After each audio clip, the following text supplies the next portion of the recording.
Hi friends, I'm రాశి. Welcome back to our channel రాశి రాయపాటి. అందరూ ఎలా ఉన్నారు? మేమైతే చాలా బాగున్నాం. ఈరోజు మన వీడియో వచ్చేసి కోటి దీపోత్సవం. సో నేనైతే ఇక్కడ పాస్ చూపించి లోపలికైతే వెళ్తున్నాను. ఈ విఐపి పాస్లు అయితే ఎన్టీవీ ఆఫీస్లో కలెక్ట్ చేసుకోవచ్చు. అండ్ అలాగే పాసులు లేని వారు కూడా రావచ్చు. ఇక్కడ ఎంట్రీ అయితే అందరికీ ఫ్రీగానే ఉంటుంది. ఈ కోటి దీపోత్సవం అయితే ఎన్టీఆర్ స్టేడియంలో జరుగుతుంది. ఇది వచ్చేసి నవంబర్ 1 నుంచి నవంబర్ 13 వరకు ఉంటుంది. ఇక్కడ స్వామివారిని చూడగానే నాకైతే గూస్ బంప్స్ వచ్చాయి. అండ్ అలాగే ఇక్కడ రజిత గోమాతను కూడా ఉంచారు. అలాగే శివుడు ముందు నందిని కూడా ఇలా ఉంచారు. ఇక్కడ శివలింగాన్ని కూడా ఉంచారు. ఈ శివలింగానికైతే పూజారులు అభిషేకం చేస్తారు. మేమైతే కొంచెం ఎర్లీగా వచ్చాము. ఇంకా ఇక్కడైతే ఏం స్టార్ట్ అవ్వలేదు. సో అంతా ఒకసారి చూసేద్దాం. అండ్ అలాగే ఇక్కడైతే ఈరోజు ఒక స్పెషల్ ఉంది. అదే ఆంజనేయ స్వామికి సంబంధించింది. ఈరోజు కొండగట్టులో ఆంజనేయ స్వామికి కోటి తమలపాకులతో పూజ అంట. సో ఇక్కడ కూడా ఆంజనేయ స్వామి విగ్రహాలను అయితే డిస్ట్రిబ్యూట్ చేసి పూజ చేయించారు. ఇదే కోటి దీపోత్సవం గ్యాలరీ. అందరూ ఇక్కడైతే వాళ్ళ టేబుల్స్ని పూలతో అండ్ ప్రమిదలతో అయితే అలంకరిస్తున్నారు. నేను కూడా ఇక్కడ మాకొచ్చిన టేబుల్ని అయితే మంచిగా పువ్వులతో అలంకరిస్తున్నాను. చూడండి, నేనైతే ఇప్పుడే స్టార్ట్ చేశాను. మేము చాలా ఎర్లీగా వచ్చాం కాబట్టి మాకైతే ఇక్కడ చాలా ఫ్లవర్స్ దొరికాయి. అండ్ అలాగే ఫ్రంట్లే అయితే టేబుల్ దొరికింది, మరీ బ్యాక్కి వెళ్ళకుండా. ఇక్కడ నుంచి స్వామి కూడా బాగా కనిపిస్తున్నారు. నేను ఈ టేబుల్ అలంకరించేలోగా మీరైతే ఇక్కడ ఉన్నవి మొత్తం ఒకసారి చూడండి. ఇక్కడ మినీ టెంపుల్స్ లాగా కట్టి దేవుళ్ళ విగ్రహాలను అయితే ఉంచారు. అండ్ అలాగే ఇది వచ్చేసి గ్యాలరీ మొత్తానికి సైడ్న అయితే ఇలా వాల్స్ లాగా పెట్టుంచారు. ఈ శివలింగానికి అయితే లాస్ట్లో హారతులు ఇస్తారు, చాలా బాగుంటుంది. అండ్ అలాగే ఇక్కడ 2 సైడ్స్ అయితే ఇలా మినీ టెంపుల్స్ లాగా పెట్టి దేవుడి విగ్రహాలు పెట్టి బొమ్మల కొలువు లాగా ఉంచారు. సో ఇక్కడ చూడండి, నాది అయితే ఇక్కడ అలంకరించడం హాఫ్ కంప్లీట్ అయిపోయింది. ఇక్కడ శివలింగానికి నేనైతే 1 సైడ్ స్వస్తిక్ సింబల్ని అయితే పెట్టాను. అండ్ అలాగే నెక్స్ట్ ఇంకో సైడ్ వచ్చేసి ఓంకారం అయితే పెడతాను ప్రమిదలతో.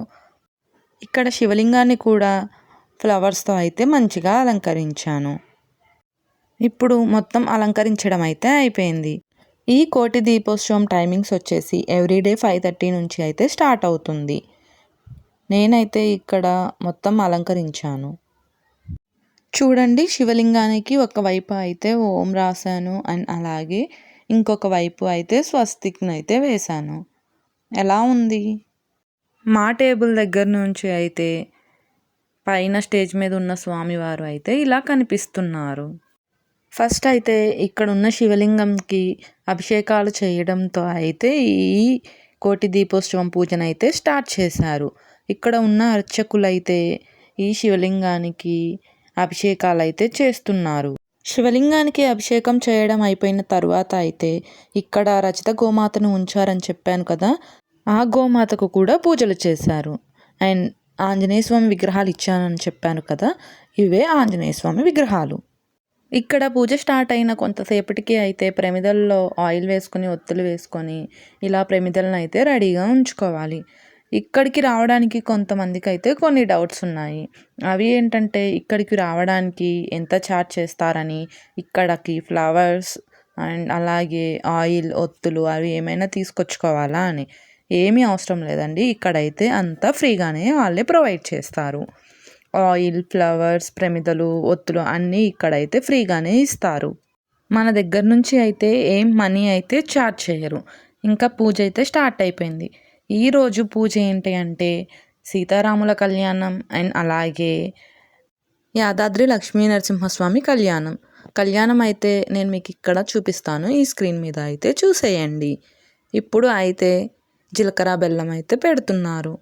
మీరు కూడా ఇక్కడ చూసి దర్శించుకోండి. ఇక్కడ జీలకర్ర బెల్లం పెట్టడం అయితే కంప్లీట్ అయిపోయింది. తర్వాత అయితే పూలమాలల మార్పిడి. చూడండి ఇక్కడ అర్చకులు అయితే స్వామివారికి అమ్మవారికి వేసే పూలమాలలతో చాలా బాగా ఆట అయితే ఆడుతున్నారు. పూలమాలలు కూడా మార్చుకోవడం అయిపోయిన తర్వాత స్వామివార్లకు అయితే పల్లకి సేవను స్టార్ట్ చేశారు.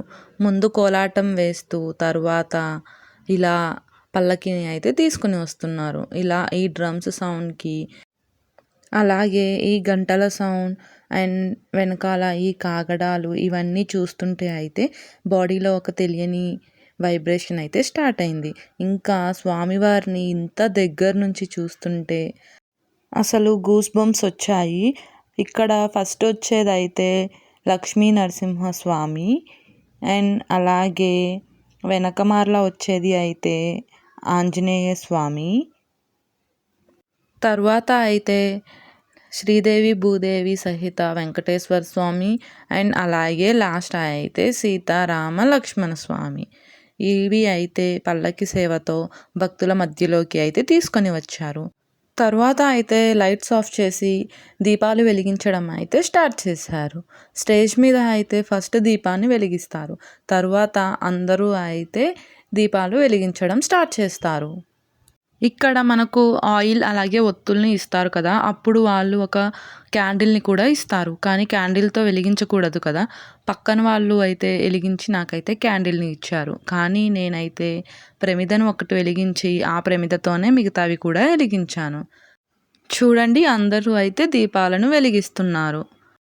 నేను అరేంజ్ చేసిన టేబుల్ మీద అయితే దీపాలను వెలిగించడం కంప్లీట్ అయిపోయింది.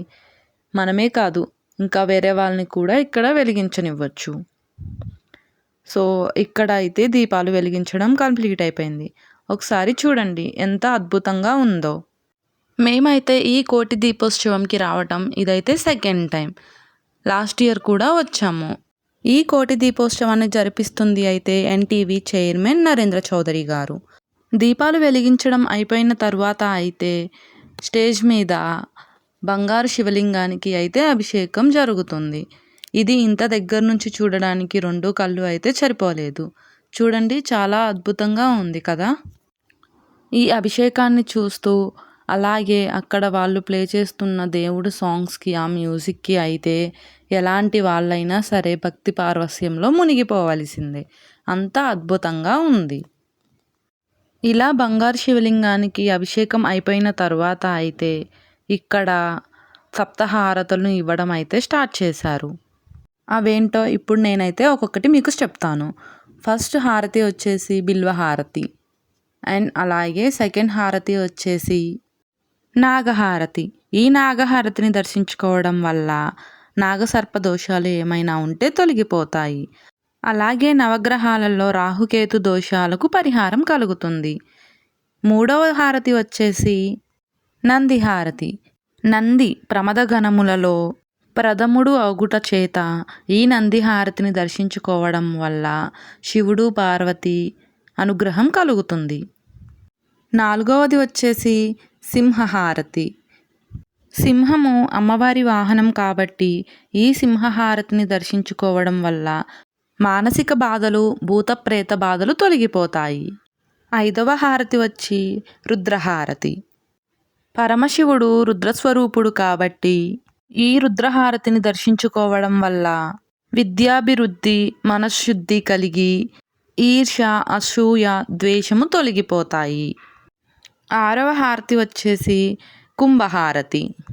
ఈ కుంభహారతిని దర్శించుకోవడం వల్ల నరఘోష దిష్టిఘోషలు తొలగిపోతాయి.